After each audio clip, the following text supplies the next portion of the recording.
I'm shopping. There's nothing very remarkable about that. If you live in a town, like most people, it's something you might do nearly every day. Even if you live in the country, you can probably get into a town once or twice a week. But in the Middle Ages, very few people lived in towns, and there weren't many shops either. Today, we're going to see what life was like in the Middle Ages in a town. But first, let's find out why towns developed. Take this town, Lincoln. It's on a high hill, looking out across an open plain. A settlement on a hill was easy to defend against enemies. There's a river running past the bottom of the hill to the sea. Until quite recently, it was often easier to travel or get supplies by river than by road. So it's not surprising that as long ago as the Iron Age, about 200 years BC, a local British tribe settled here. They defended themselves with swords and shields, and archaeologists have found some in the river. When the Romans invaded Britain in 43 AD, they began to build roads. This was to make it easier for their armies to march out and defeat the Britons. Two of the great Roman roads to the north, the Fosse Way and Ermine Street, met near the river crossing. But to make travel even easier, the Romans connected the river, the Witham, by canal to the River Trent. They built a fort on top of the hill so their troops could control the road and the river. The fort became a town, Lindum Colonia. It was surrounded by strong stone walls and entered by 4 main gates. Later, it was extended south, as far as the river. You can still see Roman remains in Lincoln. Newport is the only Roman arch in the country still spanning a main road, Ermine Street. In Roman times, wheel traffic passed through the main arch, just as it does today, while pedestrians, like me, came into town through this narrower entry.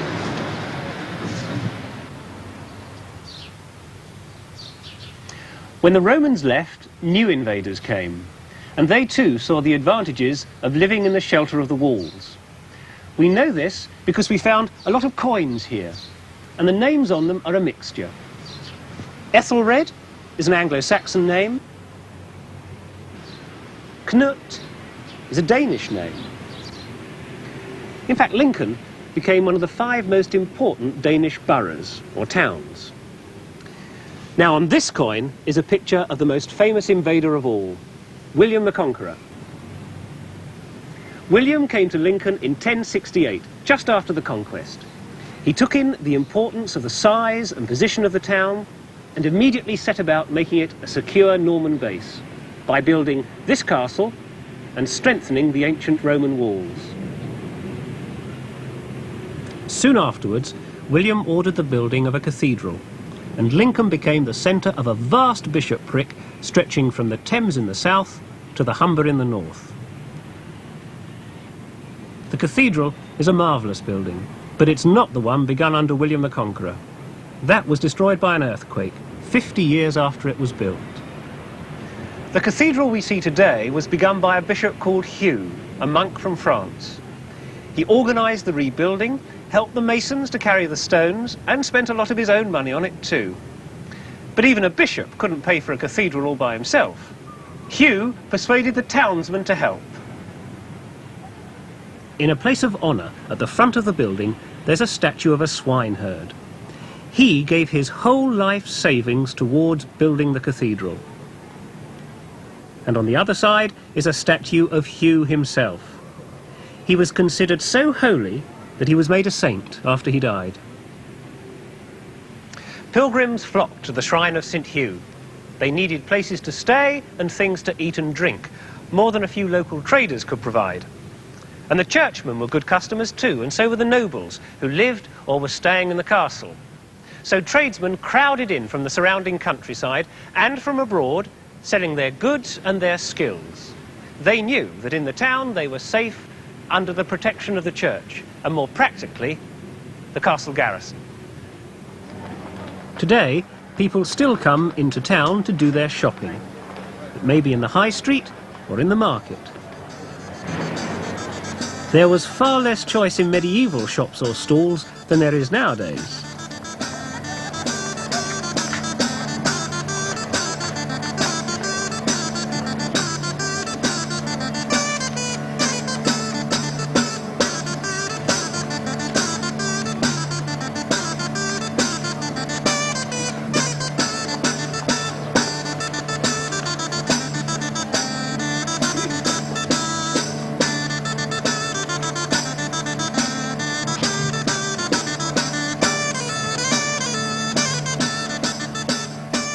In the Middle Ages, the market was the centre of town life. People from the country areas sold things that weren't produced in the town, like fresh fruit and vegetables,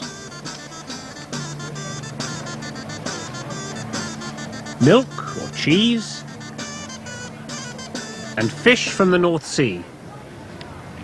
You can still buy fish from this stall on a boat moored on the River Witham. In those days, fish and meat came to the town by barge and was sold near the High Bridge over there. Markets made money for a town through the rents they had to pay to the town council. So a town had to ask the king's permission to hold a market, and they had to pay, often heavily, for the privilege. Now, in the Middle Ages, there was no fixed time or place for holding a parliament. They were called when and where the king decided. And he was as likely to hold it in a cathedral as in a palace or a castle.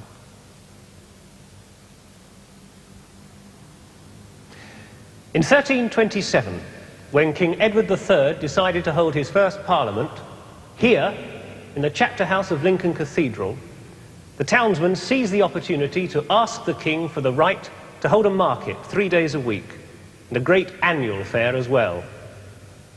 What did they sell in the markets and fairs?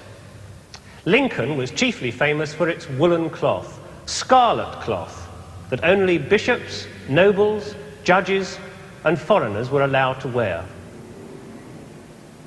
Wool to make cloth was shipped from the rich sheep-rearing areas north of Lincoln, down the Trent, through the canal, and along the River Witham to the town.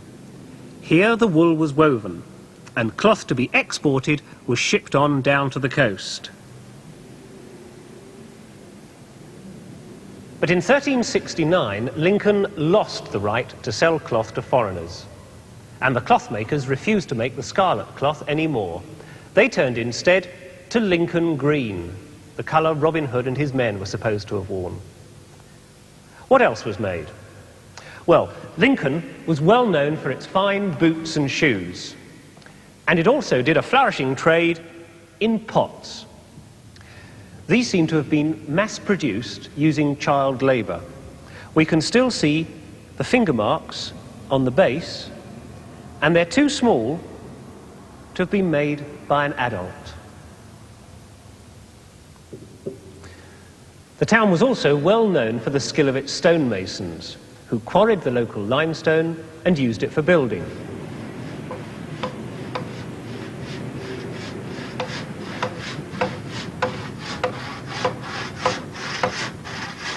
High up in the roof of Lincoln Cathedral, a master carpenter and his assistant are repairing some of the ancient beams. Many of the original timbers came from the old Sherwood Forest, where Robin Hood lived. The methods the carpenters are using haven't changed much since 1420, when the cathedral got a new tower.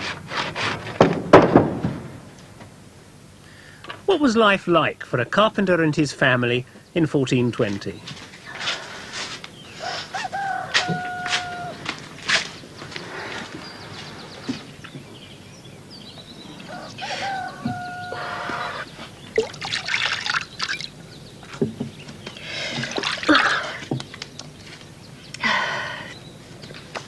Holy Mary, Mother of God, bless us day and ever after. Amen.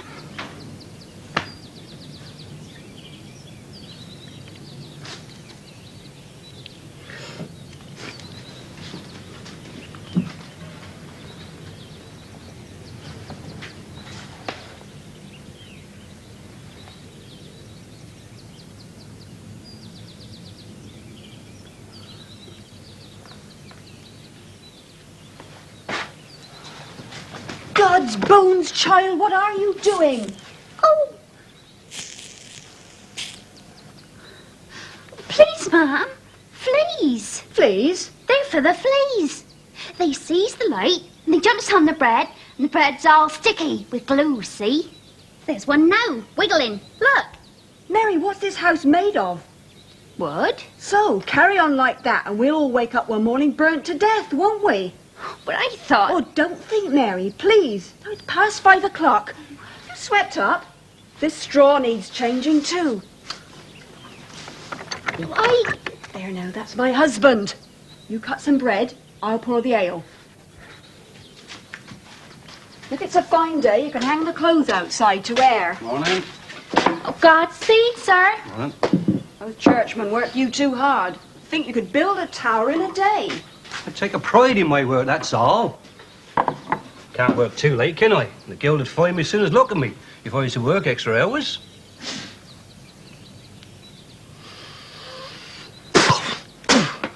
I hope it's not another cockroach in that bread. Chalk. I've mixed chalk with the flour again. That's against the law. Where's the baker's mark? Never buy bread without a mark. They must see you coming a mile off at that market. Well, at least the ale's not been watered down.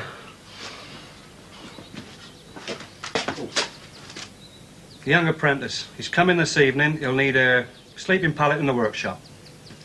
We'll need extra food then. Now let's see, it's Friday, isn't it? Yes, ma'am. Right. Fish. Yes, we'll have green porree. Now listen carefully. We'll need a jug of milk, and if it's had water put in it, you're not to take it. And some greens, onions, almonds, and an extra loaf. With a baker's mark. And I'll hold it first to be sure it's not underweight. good. Now then, the fish. Smell it. Before you buy it, get it right up under your nose and pay no more than a penny for it, mind. Oh, and this time, don't get it from that John de Paris. His fish was so rotten last week, he got what he deserves. Put in the pillory and burnt the fish under his nose. It's the tipplers, ma'am. Here, halfpence worth. Here. Haven't been plucking your eyebrows, have you? No. Remember now, when you go to market, you keep your eyes on the ground and don't smile at the men. Oh, and don't wiggle your backside like that. You look like a trout. And remember the pallet for the apprentice this evening.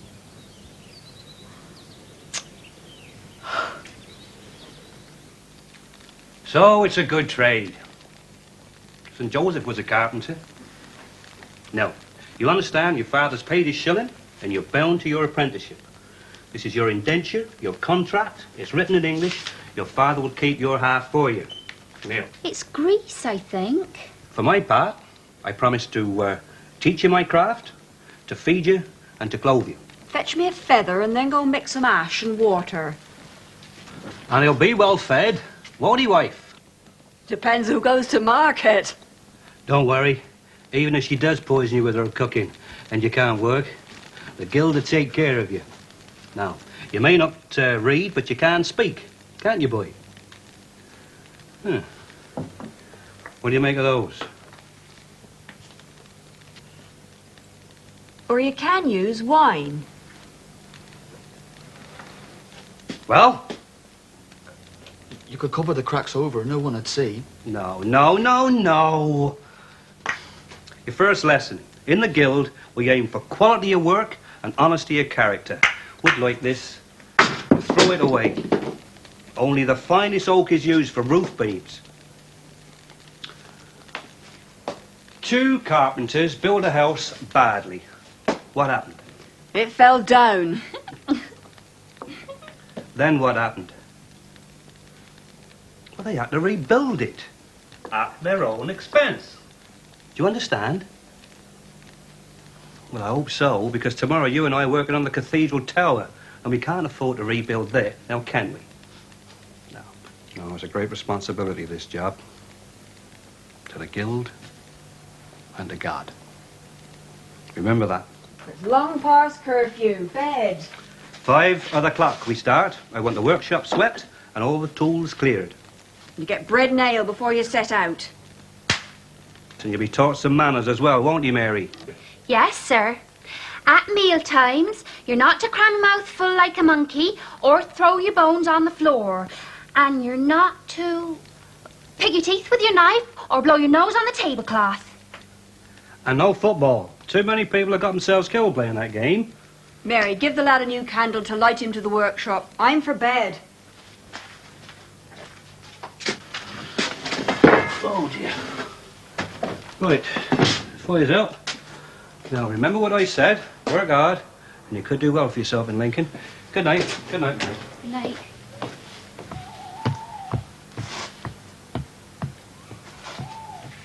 There's a pageant soon. All the rich people dress up. We could go and watch it together. In a year and a day, I could be a freeman of the city. But women can't do that, can they? Then there's the miracle plays. We could go and watch them too. The master does the repairs for them. And there's bull baiting. In 7 years, I'll be a full member of the Guild of Carpenters. Women can't join, can they? No. And there's dancing bears near the market.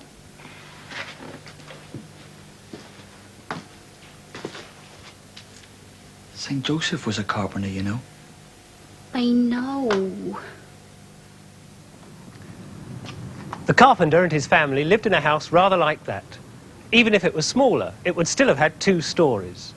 Building land in Lincoln and other towns was very expensive, and even rich people couldn't afford to build sideways, so they began to build up and out, getting more space from overhanging jetties.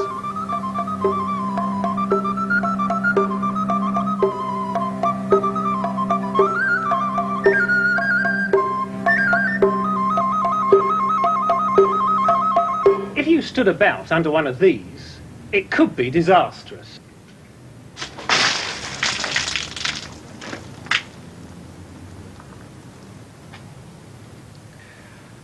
As you can see.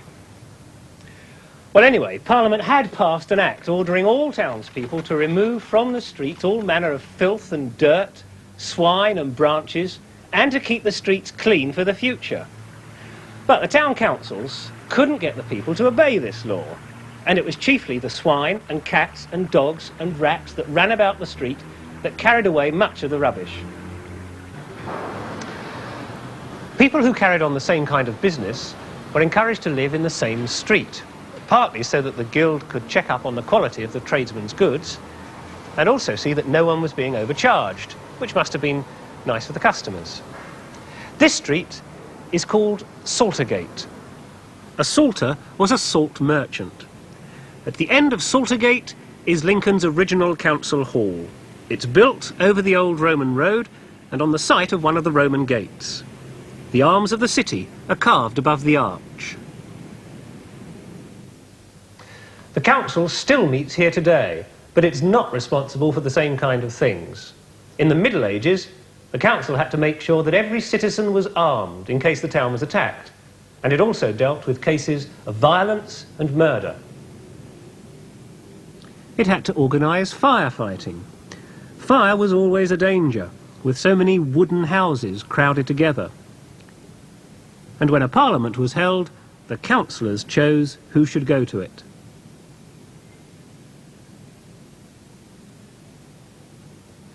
When the council had anything important to discuss with the whole town, they summoned everyone together by sounding this great bell on the roof.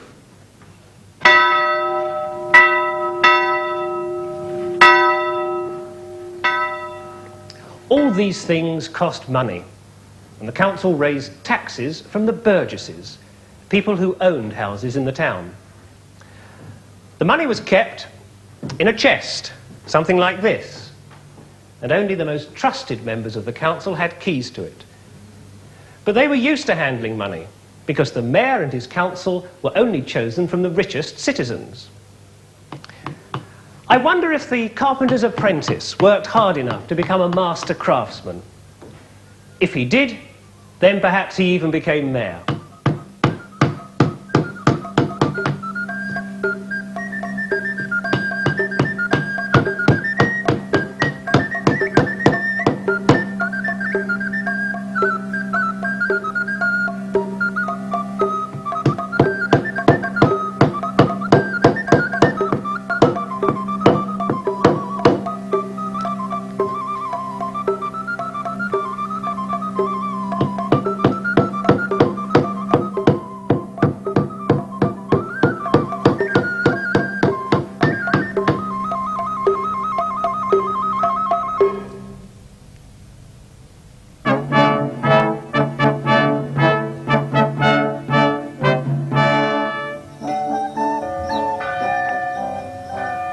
This is Northleach, a small town in the English Cotswold Hills. And this is Bruges, a city in Belgium, the country once called Flanders. Northleach is more like a quiet country village than a town, quite different from Bruges.